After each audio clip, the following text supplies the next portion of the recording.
Okay, we're live.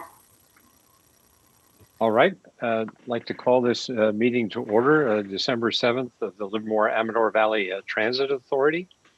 We're going to be proceeding per the COVID remote meeting rules that are posted on the website. So I'd like to call this meeting to order. And could I have a roll call of members? Director Brown? Here. Director Coomber? Here. Director Haggerty? Hello. Director Halbert? Here. Director Hernandez? Here. Vice Chair Penton? Vice Chair Penton? On mute. Here. Chair Warner? Here. We have a quorum. Okay, thank you. We'll forego the Pledge of Allegiance also because of the COVID situation and the way we do the meetings. So with this, I'd like to open the meeting to the public. Is there anybody present who would like to address us? I do not see any attendees that want to address us, and I also did not receive any emails from the public. All right, with that, then with no members present or wishing to address us, I'll close the meeting open to the public. And well, item number 4, let's see the Tri-Valley Accessible Advisory Committee minutes. Do we have anybody to speak to us on that? Hello, I'm here. It's called technical glitch, but we're surviving. Hi, everyone. Hope everyone had a good Thanksgiving and looking forward to the Christmas season of what is happening this year. It's going to be a good one, though. So I'm here to give the report for the November 4th, 2020 TVAC Advisory Committee meeting. Summary of the topics were we had a discussion about the fare update. The staff informed the committee that they're going to delay the start of the fare increasement that was scheduled for January of 21 through till 22, January 1 of 22. Then we got informed regarding the new paratransit RFP proposals that were in the process at the time being conducted. There was no PACO report because we didn't have one that I'm aware of that we didn't have at that time. Otherwise, then we just had basic issues of questions and concerns regarding the ongoing services of the intending of the questions of what was happening during the services for how the bus system is going. So that was really the meeting. It wasn't too involved. And that's my report. Anyone got any questions? Any questions for her from the board? What I gather from what you're saying is that everything is going okay under the circumstances. Is that a fair statement? Yeah. Productively, it's as good as the services are. I mean, I don't think a lot of members are really using the system. I'm starting to use that. I did that right a couple of days ago and been using the system myself. But I don't know about all the other members in how they've been feeling with these conditions of everything.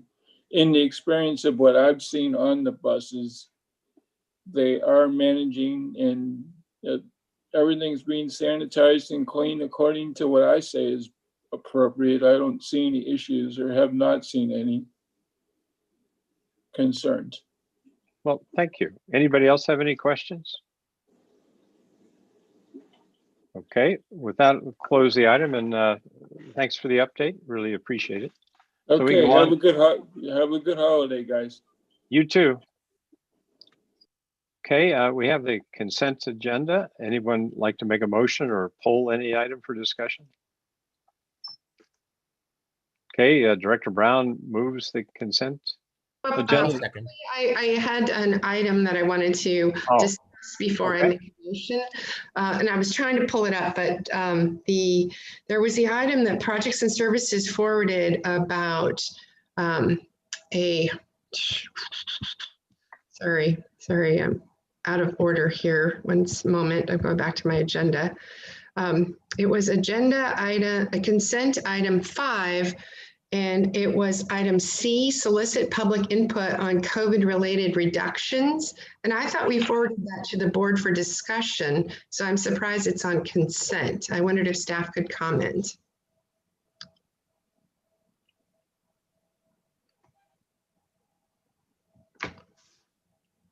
Hey, Tony, you got that one?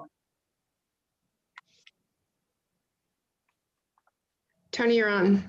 As soon as I find that button, I said. I guess there was a misunderstanding.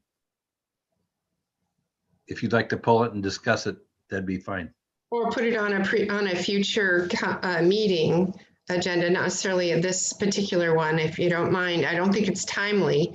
So if we could have a discussion at the board level, which is what I thought the motion was for, period regarding emergency service changes, or I guess that have been implemented. Is that, if I understand that correctly, you've already made these changes and we're just confirming them by a motion, is that right? No, so what this is about is LABTA has a public input process policy that was adopted in 2008. And anytime you raise fares or change service, you're required to have a public input process if it's a significant service change. There are exceptions for emergency service changes, and the COVID-related service reductions that we put in place in March and April were emergency service reductions. But there is a qualifier in the public input process policy that says once those emergency service changes go beyond 180 days, then you are required to solicit public input. So that's what this is about, is to solicit public input on the changes that have already been made. Okay, thank you for the clarification. I make a motion to approve the consent calendar with that additional information. We have a second. Second. Okay, moved by Director Brown and seconded by Vice Chair Penton. Can we have a roll call vote, please? Director Brown? Yes. Director Brown? Yes. Director Cooper? Aye. Director Haggerty? Yep. Director Hubbard? Yes. Director Hernandez? Yes. Vice Chair Penton? Yes. Chair Warner? Yes. Okay, motion passes unanimously. On to item 6, the Public Transportation Agency Safety Plan. Hi, I'm going to pull up a slideshow.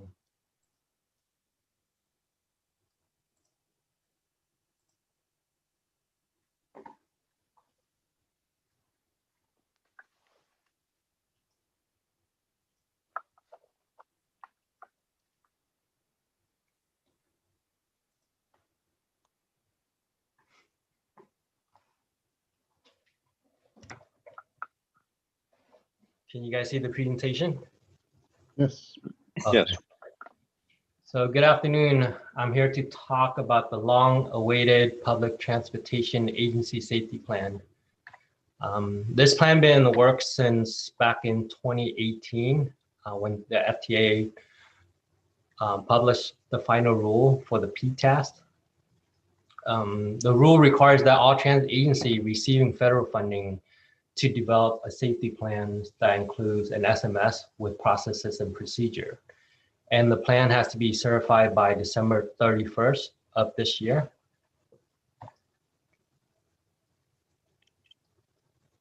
So the PTAS will help transit agency better manage safety risks through the development and implementation of a proactive SMS.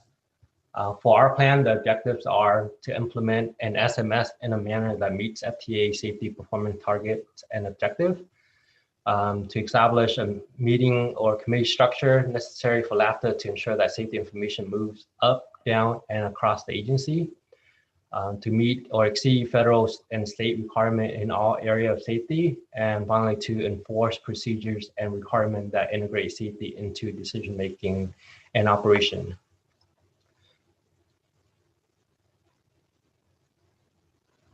So the key piece of the plan consists of the SMS, which is the safety management system. The SMS helps transit agency apply resources to risk and ensure that they have the organizational infrastructure to support decision-making at all levels regarding the assignment of resources. There are 4 key components or pillars of the SMS.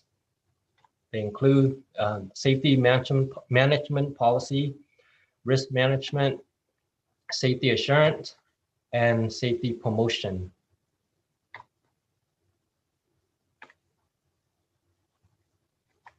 So safety management policy consists of having safety objectives and communicating those objectives to all employees and contractors, having an employee safety reporting program or ESRP for employee to report hazards, and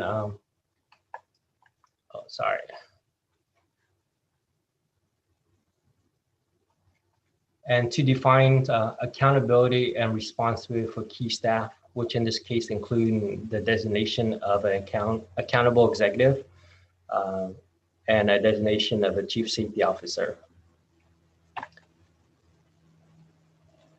So the second pillar is the safety risk management.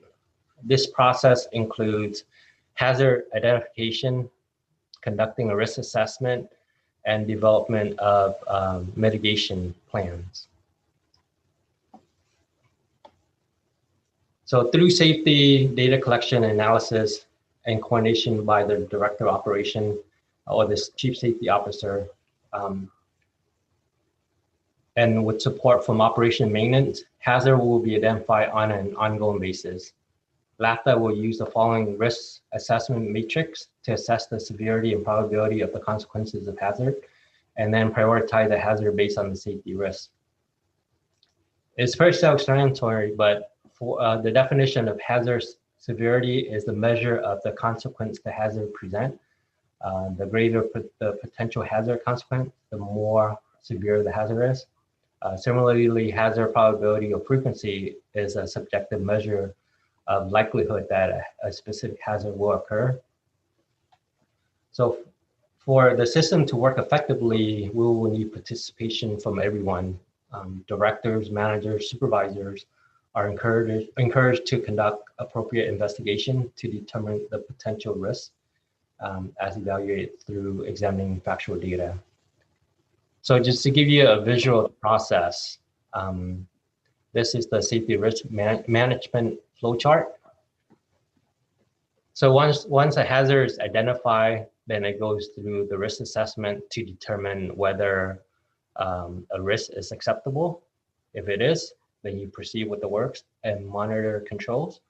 If the risk is not, then you can either stop the project, close the project, or you develop a risk control action plan and then implement those control measures and then review the plan and then go back to the green box again and then decide if now with the plan in place, if the risk is acceptable. If it is, then you can proceed with the work.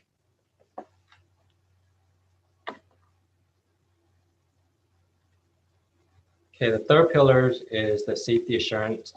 Safety assurance means processes within the SMS that function to ensure the implementation and effectiveness of risk mitigation, and to ensure that LAPTA meets or exceeds its safety objective through the collection, analysis, and assessment of information.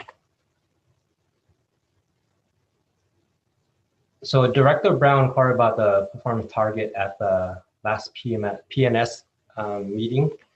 One of the other requirements of the PTAS is that it must include performance target based on safety performance measure established under the National Public Transportation Safety Plan.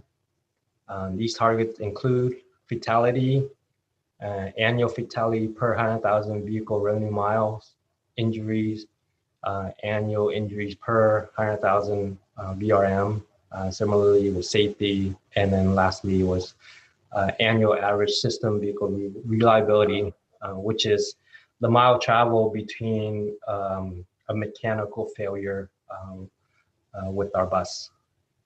So for this plan, the initial target is based on the average of the last 5-year actual. So what you see on the screen is the average from 2015 through 2019, based on data that was submitted to NTD.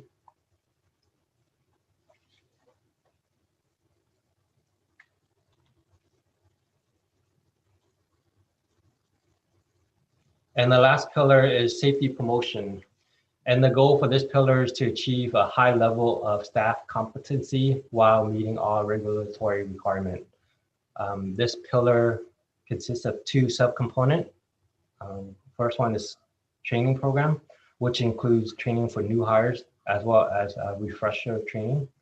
And then safety communication, which is an essential requirement of the PTAS to ensure and demonstrate that we have a close loop communication to all our employees, as well as our contractors and to the board of directors. So before I go into the recommendation, I want to note that a draft plan was submitted to the FTA for courtesy review. So the plan that was submitted to you as part of the board packet incorporate all the FTA's comment and feedback. So with that said, we are requesting that the board approve both the SMS and the Public Transportation Agency Safety Plan and designate a Chief Safety Officer as required by the FTA, and also adopt Resolution 32-2020. And finally, approve the revised job description for the Director of Operation. That concludes my presentation. I'll be happy to answer any questions.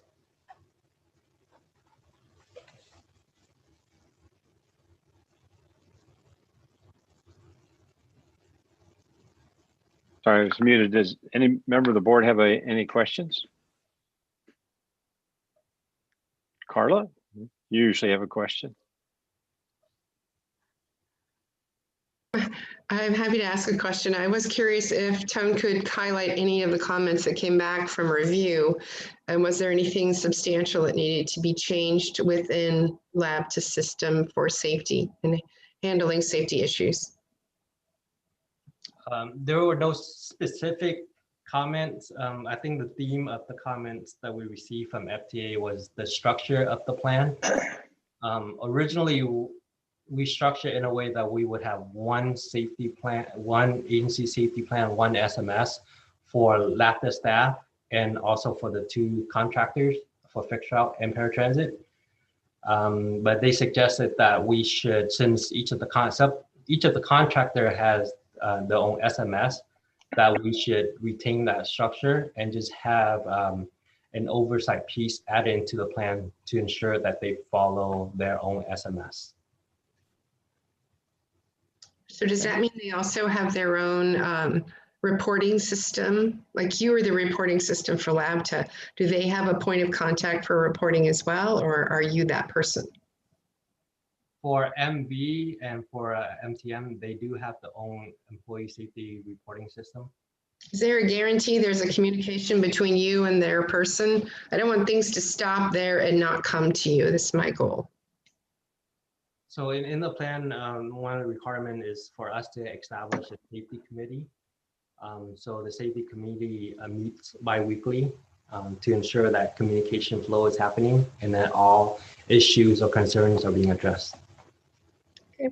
And that was it then. Thank you, Bob. That was my Chair Warner. That was my only question. I figured you would have some. Anyone else have any questions? Mr. I- Chair, good. You have a question? I have a modification to the resolution, but we can do that after everyone's asked questions if there are any more. I have one question. On your, near the end, you had a slide about how the targets were set based on a 5-year average. Correct. So in the past, my own profession, I'm used to the targets being focused on continuous improvement. And a 5-year average, if you're actually making progress year over year, your target is then not as good as your prior last, say, 2 years of performance. So how am I supposed to think about this and the concept of continuous improvement with respect to safety? So that's a great observation, because this is the first plan, and the plan will be updated annually. FTA recommend that we use that as the baseline, and for the revision for next version, we would go back and look to see how we perform, and if we are consistently exceeding the targets, then we will make the appropriate reduction or improvement to ensure that the target are not so easily achieved. Well, there's a little bit beyond that. I mean, it's not just how our internal performance is relative to our past performance. It's really compared to best practices. So even if we had done better than, say, the previous year, you still might have a target that wants to take you to first quartile in performance or something. So I'm just suggesting that I don't know if it's in this plan, but in some future versions of this plan, we ought to have the concept of continuous improvement in here, and targets set relative to comparable agencies and first quartile performance, as an example. Okay. Yeah. Is that something along those lines? Could that be inserted in this plan at this stage? I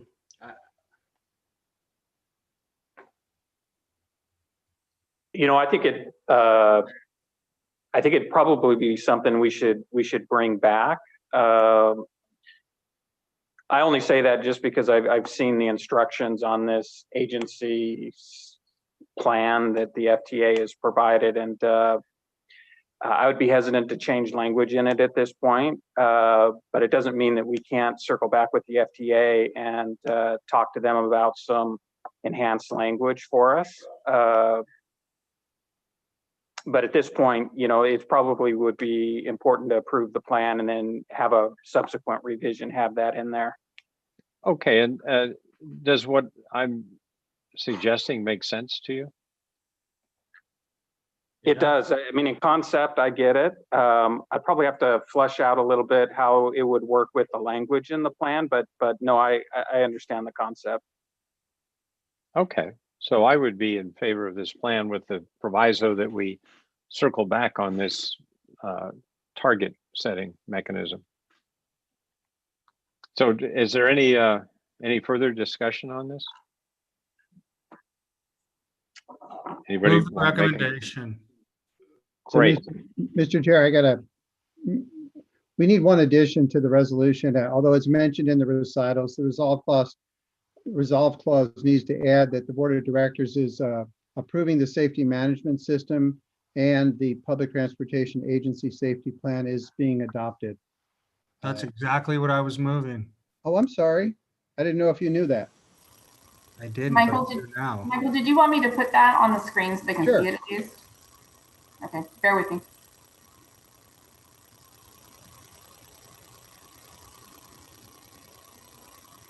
There you go. Can you make it bigger? Look at that. Want me to move it in? A little bit more, that's good. Yeah, that's my motion, Mr. Chair. Great. Is there a second? I'll second that. Okay, it's been moved and seconded. Can we have a roll call vote, please? Director Brown, Yes. Director Coomber, Yes. Director Haggerty, Yep. Director Halbert, Yes. Director Hernandez, Director Hernandez, Yes. Vice Chair Penton, Yes. Chair Warner. Yes. Okay, passes unanimously. Move on to the evaluation of the paratransit services, item 7. Okay. Well, good afternoon. I'll take this agenda item, and really just as background, or perhaps from the 30,000-foot level of what we're trying to accomplish here, what the vision is. You have a contract with your current paratransit provider, which is provided by MTM. And just as a reminder, paratransit is your door-to-door service for senior and disabled that can access your fixed route system. So we have discussed this with the board. We've published an RFP several months ago to bring on board a new contract with a new contractor for the paratransit services. As we've been moving along and receiving the proposals and evaluating the proposals, we've also been very cognizant of the fact that the region's goals are to create a more connected, efficient, user-focused mobility transit network. You hear the word out there, a more seamless transit system in the Bay Area. So, at the staff level, we really, as we were evaluating these proposals, looked at what could we do for our customers with the paratransit system to give them a more seamless experience. We've reached out to the Central Contra Costa Transit Authority, which operates County Connection. So they're your neighboring transit agency up in the San Ramon, Danville, Walnut Creek, and so on area. And, we entered into discussions about, is there a way which we could integrate our paratransit services so that to the customer, this really was seamless. Have a call center that was local, but it was handling calls for rides within either of our service areas, having a dispatch that set it up so that there wasn't a need to transfer at the county line into a County Connection vehicle, but that a customer could have a one-seat ride throughout our system area. We saw a lot of potential in that. We've continued to work hard behind the scenes to kind of create an additional proposal for the board.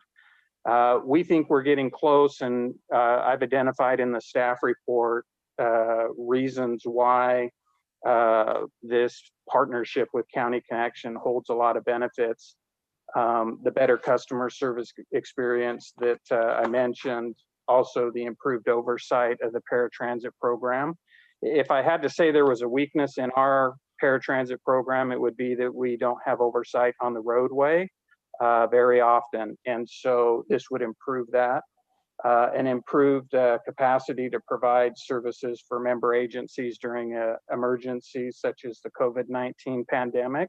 I mean, just simply put, this partnership would create more capacity for the agency to be helpful during emergencies. And then the cost benefit is we've kind of got the initial cost back for what this would look like with an integrated paratransit program. We see that the costs are right at the most efficient and cost-effective, or the highest ranked proposal that we received of the 4 companies that proposed during the request for proposal process. So what we're really looking for today is just authorization from the board to continue to take a look at a more integrated program between County Connection and the Wheels system. Would like to come back to you at probably your very next board meeting and probably present not only the 4 proposals that we received, but this proposal or this scenario that we've been working on with Central Contra Costa Transit Authority. So that concludes what I had as the staff report. And be happy to answer any questions that you might have on this. Are there any questions? Bob, this is Jennifer. There is one attendee that has his hand raised or her hand raised. But go ahead with the board first. Okay, does the board have any questions? I'm trying to Rick. raise my hand, but I'm not being successful. Okay, Scott, you want to speak? Sure. Yeah, I do. Just waiting on you to call me. Okay. Michael, what would you say where, if I was to say to you, I think this is a piecemeal approach, and instead of looking at, you know how I feel. There's too many transit agencies in the Bay Area, and I think that really we should be looking at merging with other smaller air operators in the area. So how would you feel if I said, I think this is just a piecemeal approach, and maybe we should be looking at something a little bit more grand? I think that as I talked with Rick Ramasir, we would definitely be two agencies where the boards could talk about the potential to merge. I think as Rick and I were chatting, Rick Ramasir's the GM up at County Connection, we thought there's probably some very easy wins as we look at ways that we could integrate services and perhaps even consolidate positions moving forward to where it became very natural to, at some point look at the two agencies merging. This was certainly kind of low fruit on the tree, so to speak, as our paratransit programs are both run in a pretty similar fashion. And there would just be a multitude of benefits and probably very minimal problems in the process of, integrating the two paratransit programs. So you certainly could take a more aggressive look at just merging. As I talked with Rick, as I mentioned, we were looking for some low-hanging fruit that might really benefit the customer and be very easy to put together to kind of gain some momentum and look at those type of issues. Yeah, it's the word you keep using, which is low hanging fruit. I'm not sure always grabbing the low hanging fruit is the proper way to go, but I'll go ahead. And I know I'm curious. I mean, you say we run similar type services. I guess I'd wonder what that means. And I do know that the Teamsters have a comment on this, and I'm trying to figure out where the Teamsters would be on this too. So what is the difference in the two types? Well, in general, they run a brokerage model. So in the case of County Connection, they contract with a company which is named Transdev, and then Transdev then contracts with a company to provide the door-to-door service. So really similar in the model that we have. I think labor is one of those things that was on our list to continue discussions in regard, as we continue to meet with the County Connection staff. I believe that the contract that Transdev works with in regard to their provider is a non-union contract, for example, and we likewise have non-union contracts with our paratransit program. And it seems that can be a fairly complex issue, obviously, as you talk about labor and how these contracts might work, how the integration of services might work. So again, it's a good question to be asking, and certainly we've just kind of lightly touched on it. It's really the bulk of the work that's left on being able to bring what this integration would look like. So you're saying both agencies, both in the dispatch side and in the pickup side, are both non-union? They're all non-union? I would need to go double check on the dispatch side of it and the call center side of it. I think part of the complexity is that County Connection has two groups which are providing the door-to-door service, in essence, driving the vehicles. A group that is represented in a group which is not, and that was still unclear as to how, if we were to move forward, how that would work with drivers that would provide the LAFTA services. Thank you. Okay, thank you. Director or Vice Chair Penton, did you have a comment? Yeah, Michael, we just approved a private company, Black Tie Transportation, to take our paratransit in Pleasant, and we're moving our ADA service over to LAFTA supposedly in February. We're still working through an MOU, whatnot. How is this going to be affected? So if the ADA work were assumed by LAFTA, this would be work that would then be provided with this integrated service area. Really big picture, what would happen is that we would use the County Connection management team and their support team and their operators, quite frankly, to provide services not only within their area, but within our area. And it would likely include a rebranding of the vehicles so that, you know, there was no confusion. But in essence, would be taking both service areas and from the customer's perspective, making them into one, and then working through County Connection to implement that. Okay. Well, I just wanted to follow up, Michael. So will this, it sounds like this will come back to another board meeting at LAFTA, but the discussions we're having with the city of Pleasanton were also supposed to happen in February, or at least this transition was supposed to come together around then. My concern is telling our people that they're going to be serviced by LAFTA now, and then they find out months later they're going to be serviced by County Connection. I'm just concerned how that double transition is going to work, or should Pleasanton wait or not do it at all? You know, I do think there'd be some messaging challenges there. Let me think about that. I mean, bottom line is there's a list of things still to talk about with County Connection as to whether this would work or not. But I think we were far enough along that we wanted to make sure we started talking to the board, and at any point, if you didn't want us talking to County Connection about this, we could stop. But I do think that there's a potential if, if the city of Pleasanton was wanting us to pick up all of their ADA work by February, it would, I think the messaging that would need to occur would be one that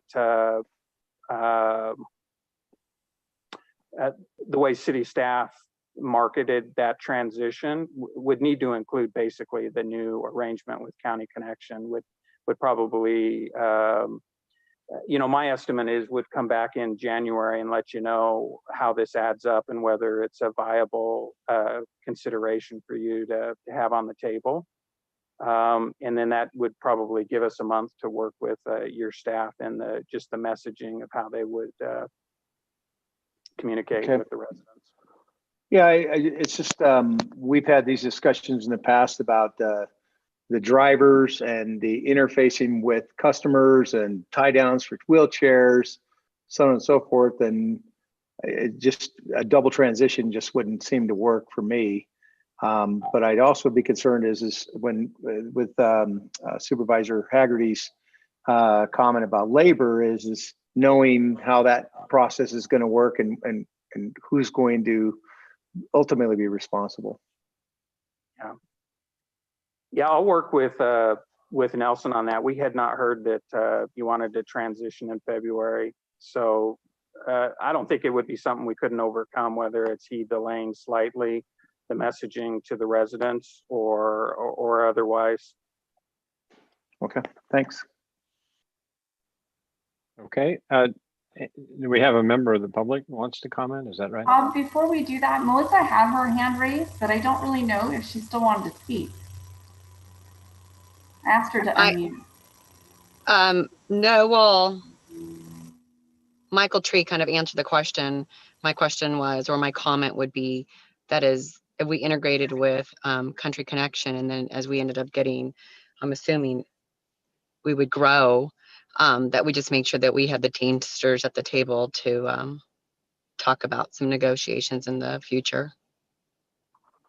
But it sounds like Michael is already aware of that.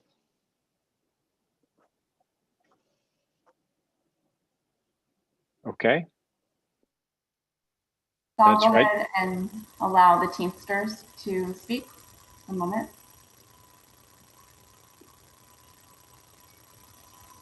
Good afternoon, everybody. This is Rich Fierro. I'm with Teamsters Local 70. I represent the drivers for your fixed route workers. Hello. First of all, I want to start off my comments by thanking you, everybody on the board, for your leadership during these tough times. I know that LAFTA by far has been a premier transit agency as far as dealing with their workers, especially as this thing drags on and the school trippers are no longer in place. So beyond trying to do everything you can for everybody who works for you, you guys have been first class as far as dealing with the pandemic, as sanitizing the buses, dealing with the public, without a doubt. So I want to start off by thanking you for that. As far as the issue that we have in front of us, the reason that I wanted to get on and comment is, in looking at the staff report, I know that MV was one of the people who put in a bid for this, for the RFP. And they already provide most of the things that you all are looking for as far as a better customer experiences. And one reason, well, another reason I really wanted to come on and kind of swing the bat is your agency is first class. And by farming something out to somebody else, you lose control. And it might be an easier win right now, but down the road, the less control you have over a situation, the less obviously you can influence it. We have other agencies that they do kind of interdepartment agreements as far as paratransit, and usually the way they do it is city of origin, where wherever the customer is picked up, as long as it's a round trip, that's how they deal with it. Everybody gets their fair shake depending on where they're picked up at. Also, we've kept the paratransit language and conditions in our contract collective bargaining agreement that we have with MV, in hopes that eventually one day this work may return. At one point, MV did do the paratransit work for LAFTA. That left before my time. We're hoping that it would come back. We've kept all the language in there to deal with it. I think a lot of the drivers you have there at MV now were at one time paratransit drivers. One of your commissioners mentioned driver experience, consistent drivers, the training and dealing with all the customers who may have a little bit more needs than the average passenger. That's one thing that I know our drivers pride themselves on. So I would just urge you to not take the easiest road right now. I mean, and definitely try and figure out a way to make it happen. It might be a little bit more expensive on the front end, but in the long run, you'll be happier. And also it could be a potential to get more work for our drivers right now who are very much underutilized. So I'm available for questions. Thank you very much. Okay, thank you. Any board member have any questions for Michael or anyone at this Yeah, point? I do, Mr. Chair. Okay, You know, maybe I didn't read this correctly. I thought this was more of a collaboration, that we're not just kind of walking away from our duties as a board, are we? How's the governance going to work on this?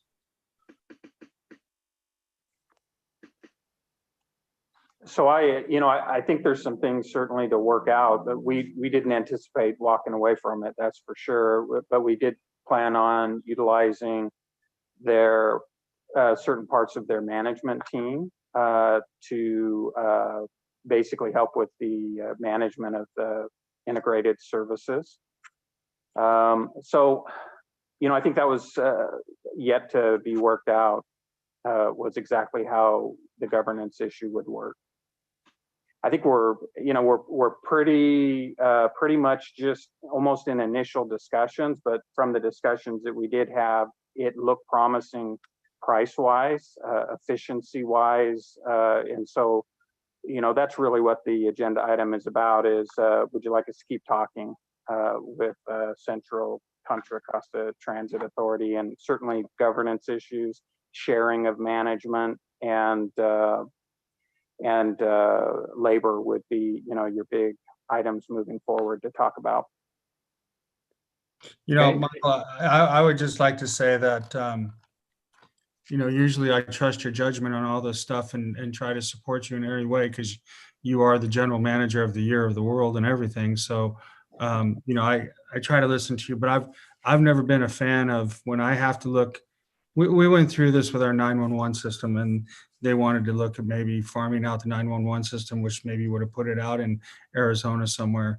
And, you know, as long as I have constituents calling, well, for the next 20 something days anyways, and complaining to me, I don't want to be in a situation with one of my constituents where I say, well, you know, we gave that over to another agency and we don't really control that anymore. And so I have to tell you, I'm extremely concerned. I kind of view this as more of a, you know, we were going to work together and we were going to still be responsible for our part and they were going to be responsible for their part, but I'm not sensing that anymore. So I'm getting a little nervous. I have to be honest. And it's really moving towards something I'm not quite sure that I can support because I don't want to be in that situation where I'm already telling that with people when they scream at me because the restaurants are now closed. And I say, well, you know, Board of Supervisors doesn't make this decision. It's public health. And I guarantee you, people don't care. They don't care. They're still going to call and they're still going to yell at me. And I don't want to be in a position where I can't fix it.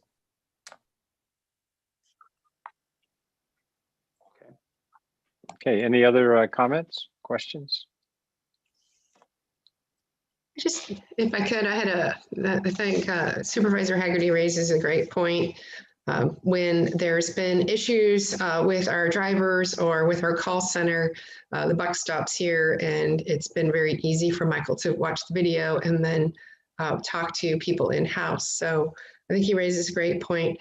But if I could, I'm going to go back to, I thought Vice Chair Penton raised a great point too about the city of Pleasanton. We're way far along. I've been requesting city staff for years to work with Lab to pass over the door-to-door paratransit, and we could keep our minis sort of fixed route that we're going to be contracting out with Black Tie. But I don't want to see that stopped because Contra Costa is so early in the process of LAVTA working or bundling or partnering or taking over Contra Costa Transit. So to me, maybe Jerry feels differently, but I want to move forward with Pleasanton because the other sounds like a long process. And we've been working on this for years. I know Jerry and I have supported it for years. Why do we have door-to-door service that's not LAVTA when LAVTA does a great job? As stated, we're a premier organization and we need to move forward with that. It wasn't on the agenda, so I'll be careful, but I wouldn't want Contra Costa to slow down Pleasanton. Councilmember Penton, do you feel differently or what's your thoughts? No, those are my. Okay, thanks. Thank you, Chair. Okay, so the question is, should Michael keep talking? So I think that was your question, right, Michael? And I think we've heard a lot of areas or concerns that you need to be aware of when you continue talking. So at this point, do you need a vote from us or just head nods or what in order to keep talking?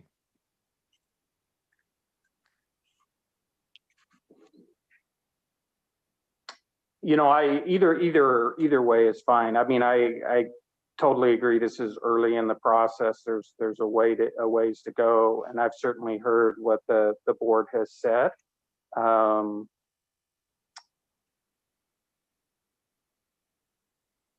I guess the clear direction I need is just whether to go expend a lot of time, working on this, or whether the board would just prefer that I bring back one of the 4 proposals.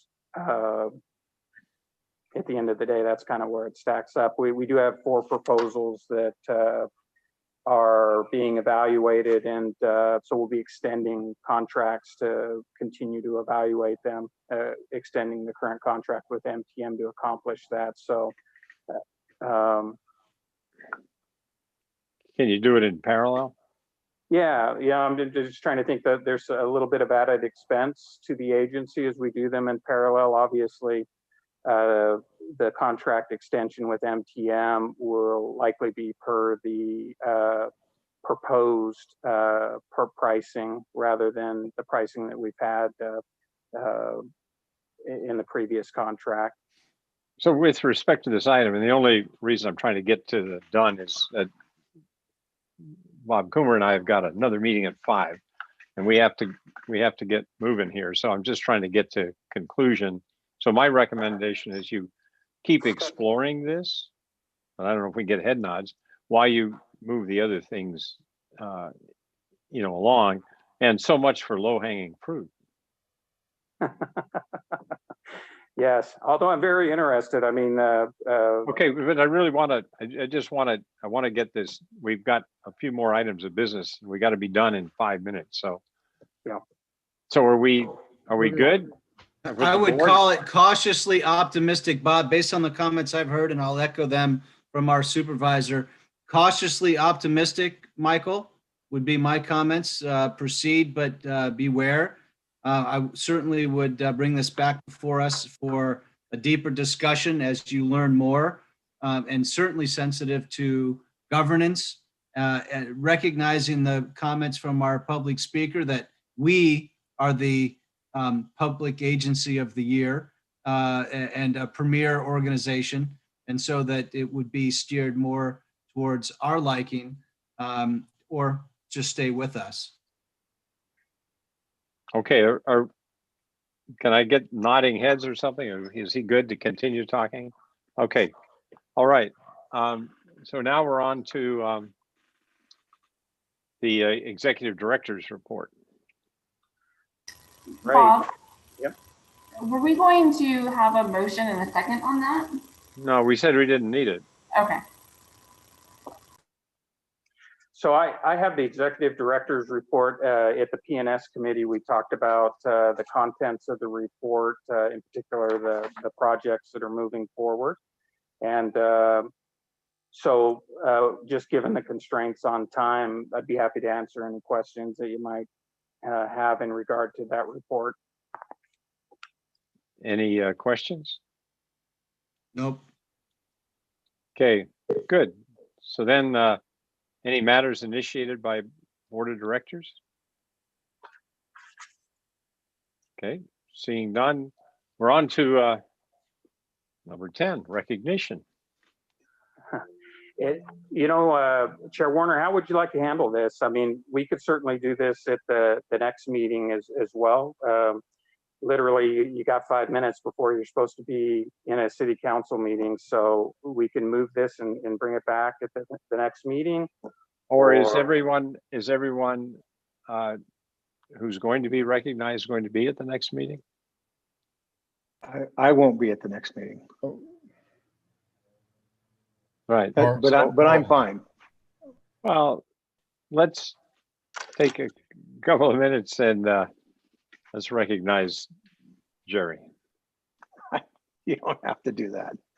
It's fine. Well, listen, it was really just a few minutes.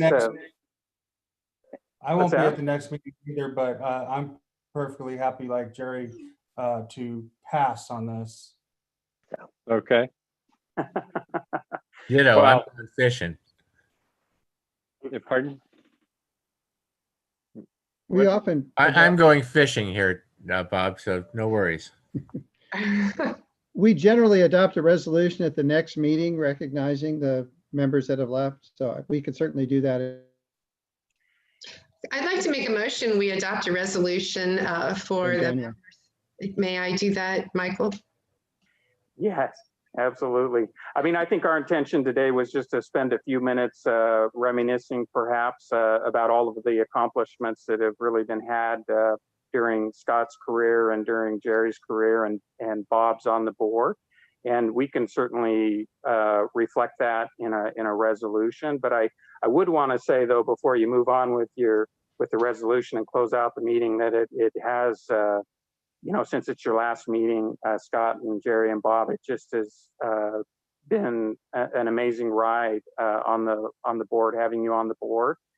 And, you know, Scott in particular, I just would never want to let the moment go to say how much staff really appreciates you, from being on the board with the creation of the Rapid to the Atlantis property to the transit signal priority, the Q jumps, I mean, the shared autonomous vehicle project, the standards for what we're doing with our customers, the historic people. I mean, it just goes on and on and on, the things that you have contributed to the board. And I know Jerry and Bob have been right there over the last few years with those contributions. So it really culminates in just saying that you have been just a huge leader and someone that certainly has had a big influence in my career. And so I just would never want to let that go today in a public setting and until I had stated that. Here, here.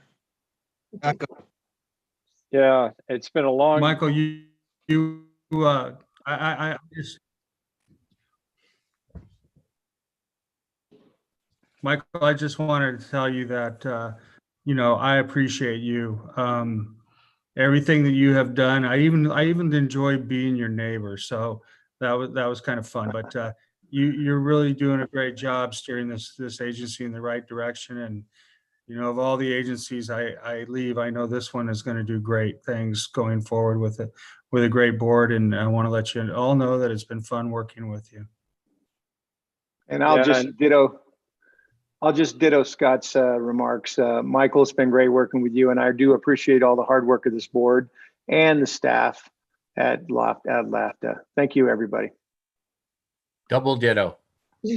Yeah, and thank you guys. I mean, I've gotten to know you guys more, I think, through this than any other interaction. So I've really appreciated it.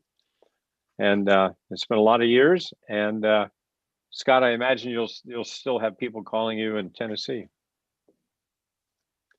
So anyway, with that, the number is unlisted.